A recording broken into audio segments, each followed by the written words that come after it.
En août 2025, je reçois la pire nouvelle qu'un professionnel de la mobilité peut recevoir quand on t'appelle pour te dire on a mis de l'essence dans ton véhicule au lieu du diesel. Là, tu t'es dit, aïe aïe aïe, c'est compliqué. Mais tu gardes l'espoir en disant qu'une fois le réservoir vidé, les choses vont s'arranger. Malheureusement, ça ne s'arrange pas. Le moteur casse. C'est l'histoire de ma Mercedes Classe V 2016 qui m'a fait mettre un pied dans l'univers du VTC Premium. Cette voiture en question, après pratiquement un an de galère, j'ai enfin pu trouver le moteur d'origine qui était à 120 000 et tu imagines pas à quel point il y a une histoire rocambolesque par rapport à cette voiture, même si tout n'est pas encore fini. Juste le fait de recevoir des vidéos de mon mécanicien avec un moteur qui tourne, ça fait depuis ce matin qu'il tourne pour être sûr, parce que nous avons essayé, je crois, 2 moteurs auparavant et à chaque fois, ça s'est passé mal. Donc c'était le 3e moteur installé. Là, le 3e qui est installé dessus, c'est un moteur d'origine. Bien sûr, tu as bien compris et tu le sais, j'avais fait une vidéo là-dessus. Le moteur de base, le moteur qui est sorti avec ces véhicules a cassé suite justement au fait qu'on avait mis le mauvais carburant. Et aujourd'hui, je viens la récupérer après un long traversée du désert et j'aimerais te faire voir ça. Toi qui m'as donné la force à la dernière vidéo que j'avais fait sur le sujet. Et ce n'est pas tout au fait. Ce n'est pas tout. L'année 2025 et 2026, c'est vraiment l'année où j'ai eu que des challenges sur challenge. Donc voilà le moteur. Ça ici, je reprécise. C'est mon premier van 2016 qui était à 2 doigts d'avoir 500 000 km. Quand je t'ai dit la marque Mercedes, c'est la valeur sûre, c'est vraiment la valeur sûre. Je ne m'inquiète pas. Et franchement, comme je le disais précédemment, depuis que j'ai décidé de quitter la survie, je ne te dis pas. Et ça, c'est le van. Tu vois comment il est, tout sale. Ça vient de passer pratiquement 10 mois à l'arrêt, sans moteur. J'ai essayé plusieurs moteurs sans que ça puisse marcher. Et si c'était que lui, et si c'était que le van, s'il n'y avait pas la Auris que tu connais, tu vois, s'il n'y avait pas la Auris, s'il n'y avait pas la classe E, pire encore, que tu connais, celle-là, là, elle était garée. Elle était garée propre.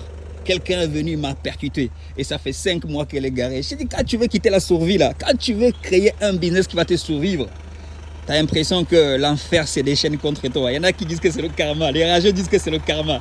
Mais Dieu merci, j'ai une antidote du karma. Ah, je suis content d'avoir mon moteur au moins. J'ai pu faire la route avec. Tu imagines assurer 3 véhicules. 3 véhicules. Celui-là, la classe E, la classe V. Avec les assurances. Qui réagit pas très vite. Difficile à se faire rembourser. 3 véhicules à l'arrêt, tu payes quand même l'assurance. Assurance VTC, hein, pas assurance normale à 50 €. Assurance VTC, c'est moyennement c'est 300 €. On tient le coup. Ce qui ne te tue pas te rend plus fort, tout simplement. Ça y est les gars, le moteur marche à merveille. Enfin. Ah, la longue traversée du désert. J'étais à des doigts de faire 500 000 km. Ces bolides-là, ça peut aller même des fois à 1 million de kilomètres, les gars. Si mon frère ne m'avait pas mis du mauvais carburant dans le réservoir, franchement, j'aurais fait le million. Le coup de la fatigue. Ah oui, si tu as une prestation dans un mariage, aïe aïe aïe. Mon véhicule revient moteur cassé et je te dis pas, je vais refaire du VTC avec ces véhicules. Le véhicule a bientôt 10 ans, notamment en septembre. Mais je vais faire du VTC légalement s'il vous plaît. Je sais que tu as hâte de l'apprendre. Pour les connaisseurs, je vous entends dans les commentaires. À votre avis, comment je vais faire du VTC légalement avec mon van Mercedes Classe V année 2016? Hâte de vous lire. Et que soit j'ai fait cette astuce, soit je revends le véhicule, mais je pense pas que je vais le revendre. Il a de l'histoire dedans, il y a de l'histoire, il y a de leçons. J'aime le véhicule et donc voilà. La classe E aussi, pendant une location, le moteur casse. Aujourd'hui, elle est garée devant chez moi. J'ai dû commencer par celle-ci.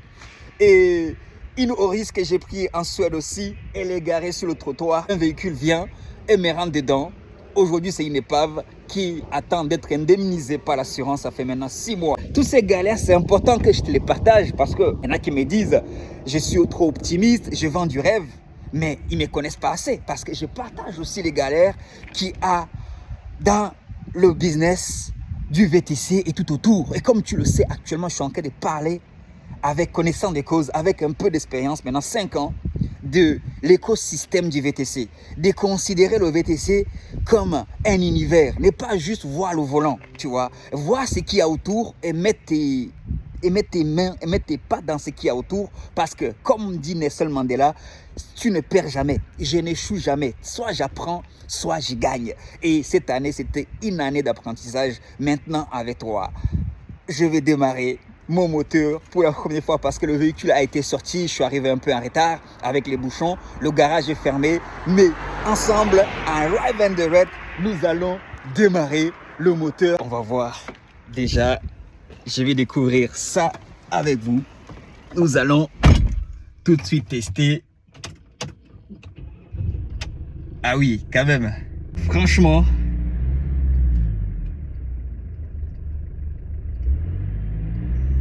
même si les travaux dessus ne sont pas encore terminés, notamment les phares, les 2 phares à l'avant, parce que par moment, le véhicule a été amené à la fourrière. Le garage qui m'a vendu 2 moteurs, au bout d'un mois, ils m'ont dit non, on ne veut pas te rembourser, ramène le véhicule, nous-mêmes on va installer le moteur. Une fois que j'arrive au garage, le garage est déjà fermé. Il m'a dit laisse le véhicule devant, demain on va l'installer à l'intérieur. Je laisse le véhicule devant, sans le pare-choc avant. Une fois arrivé à la fourrière, ils m'ont volé les 2 phares avant et ça coûte très cher. Il manque juste et les ballasts, rien que les ballasts des 2 phares avant qu'ils m'ont volé à la fourrière, ça coûte 1600, enfin ça coûte 1800 chez Mercedes. Du coup, je suis en train de chercher les occasions afin de pouvoir les installer dessus. Les 2 phares, je les ai pris sur le bon coin. Ça fait déjà très plaisir de voir le véhicule avec un moteur qui tourne correctement. Ça fait 3 jours qu'on est en train de tester précisément le moteur et ça me semble être correct.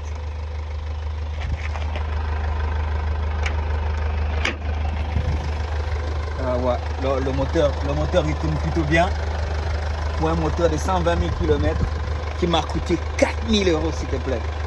Ah oui, j'ai dû me déplacer du côté de l'île pour le trouver parce qu'à Paris j'en avais trouvé un à 150 000 km et le vendeur me demandait 5 800 dernier prix. Non, c'était compliqué. Presque un an de galère. Ça n'est pas fini. Du coup, la question, je voulais demander, tu me dis, mais j'ai besoin de ton conseil ici. Soit je revends le véhicule, je récupère un peu mon argent que j'ai mis dessus. Soit, alors, l'autre option, c'est je le garde en souvenir de mes galères. Parce que quand même, c'est le premier véhicule haut de gamme que j'ai pris en 2016.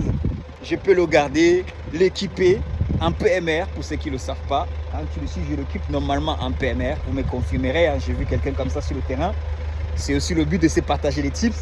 Si je l'occupe en PMR, je peux continuer à faire du VTC avec. Parce qu'il y a une dérogation. C'est un peu comme les hybrides et les électriques. Donc, je suis en train de réfléchir sur les 2 options. Soit je le vends, soit je l'équipe en PMR, sachant que le PMR aussi, il faut l'équiper. Ça coûte autour de 5 000 €. Déjà que j'ai mis pratiquement 8 000 € pour le remettre en état là. Et que j'en ai même pas encore fini. Demain, je dois aller voir un garage, un spécialiste avec des ballasts d'occasion. Voir si mes phares déjà que j'ai pris sur le bon coin, tout est risqué. Hein. Je ne les ai pas achetés très cher, 400 € sur le bon coin, les 2 phares. Et les ballasts, ils me réclament 900 € avec 100 € pour le diagnostic pour savoir si mes 2 phares marchent.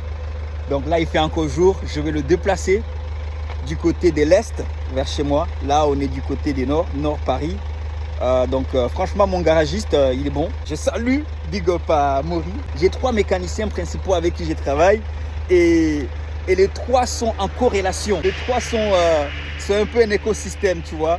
Il y en a un, ça fait plus de 10 ans que je travaille avec lui, Big Up à Nabil, qui a toujours réparé mes véhicules, même quand j'étais encore particulier. Notamment, je pense à ma Opel Astra de ma cité. Nabil m'a recommandé un électricien, Moussa, qui travaille très bien en tant qu'électricien. Et Moussa m'a fait rencontrer un mec qui faisait du diagnostic, Franck. Et Franck m'a fait rencontrer Maury. Donc c'est pour te dire au fait que derrière, c'est quand même la chaîne, elle est sérieuse. Plus de 10 ans de connaissances. Donc c'est important de développer un réseau dans cet univers du VTC, des bons mécaniciens qui font du bon boulot. Avant ça, je t'avais montré que j'avais fait du travail dessus.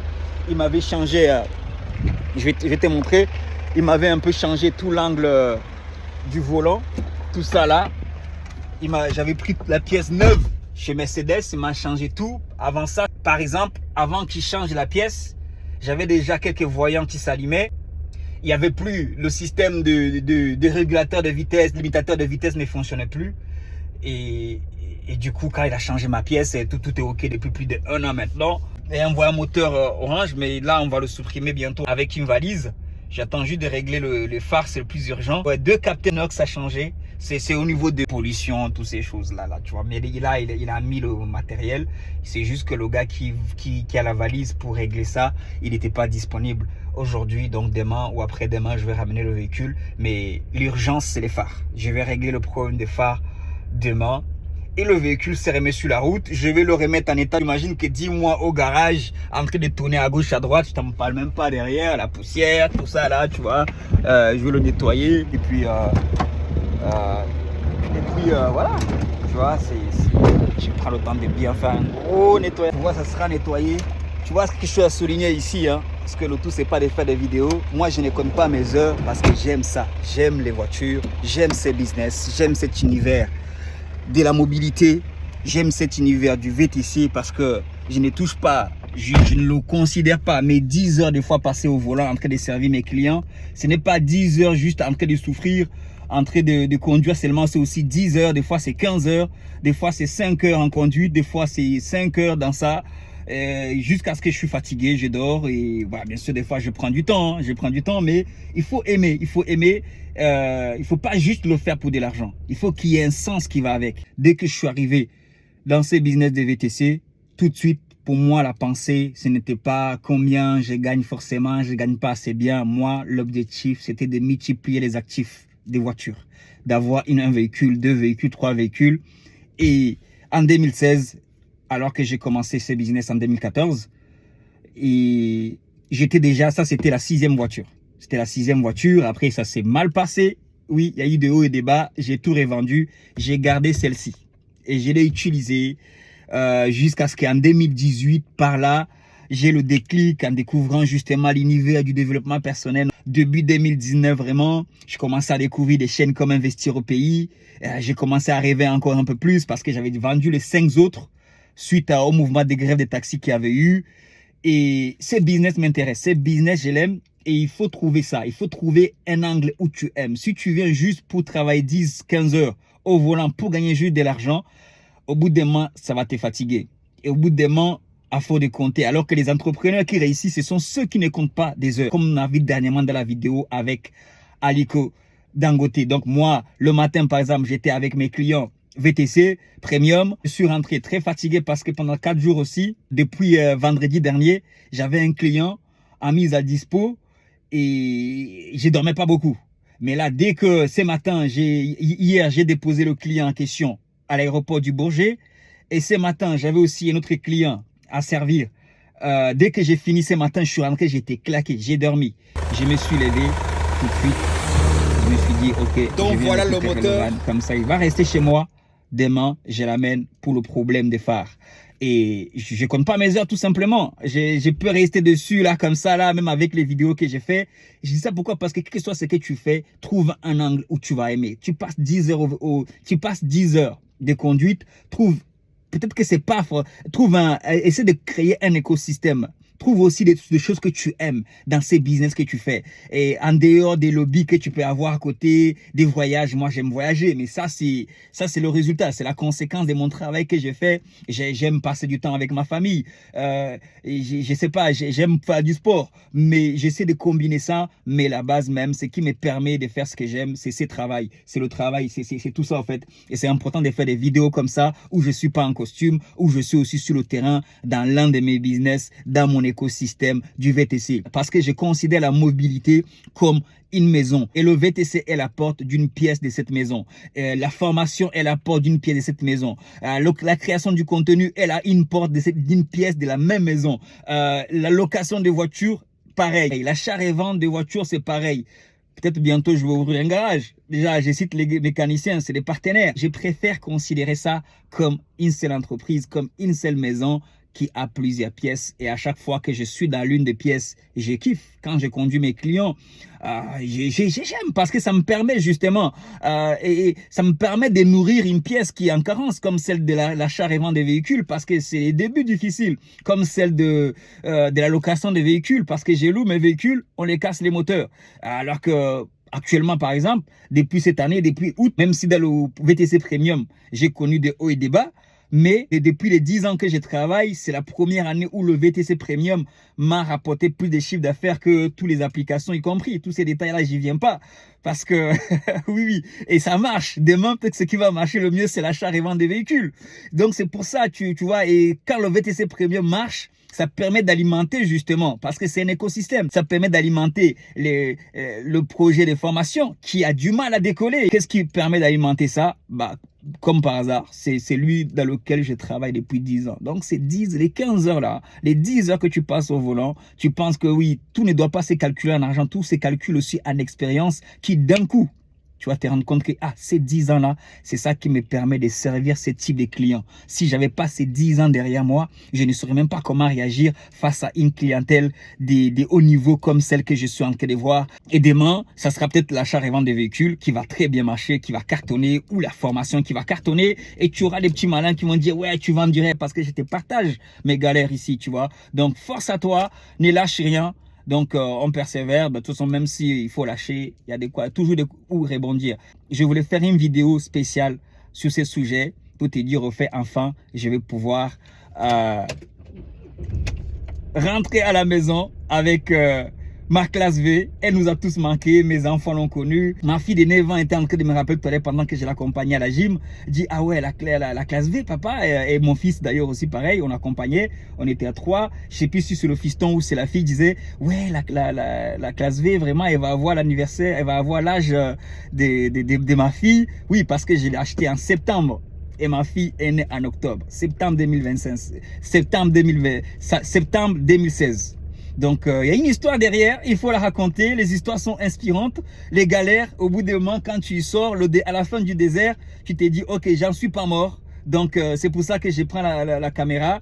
Je suis pas en train de pleurer, mais je pleure en silence. C'est ça, un entrepreneur. Tu essaies de le plus possible pleurer en silence, venir seulement raconter les leçons que tu en as tirées pour en inspirer les autres, pour faire des mises en garde aux autres. C'est pour ça aussi que je suis crédible pour former mes collègues, pour les conseiller, que ce soit de façon gratuite comme au travers de cette vidéo, que ce soit de façon payante au travers d'un centre de formation ou d'un coaching. Donc c'est important. Comme on dit, pour conclure, les intelligents apprennent de leurs propres erreurs, mais les sages apprennent des erreurs des autres. Quand je viens te faire des vidéos ici, quel que soit le sujet, c'est pour que tu puisses apprendre de nos erreurs, des erreurs que j'ai vues, des erreurs que j'ai fait. Comme ça, tu es sage, ça te permet de mieux faire ton business. Sur ce, on se laisse. On reviendra encore certainement sur des vidéos. C'est ce que j'aurais décidé d'en faire. Si je le vends, je te tiendrai au courant. Si je l'équipe en PMR, je te tiendrai au courant. Mais comme dit Nelson Mandela encore une fois, on n'échoue jamais. Soit on apprend, soit on gagne. Sur ce, ciao, ciao, bye bye, peace, yo, God bless you.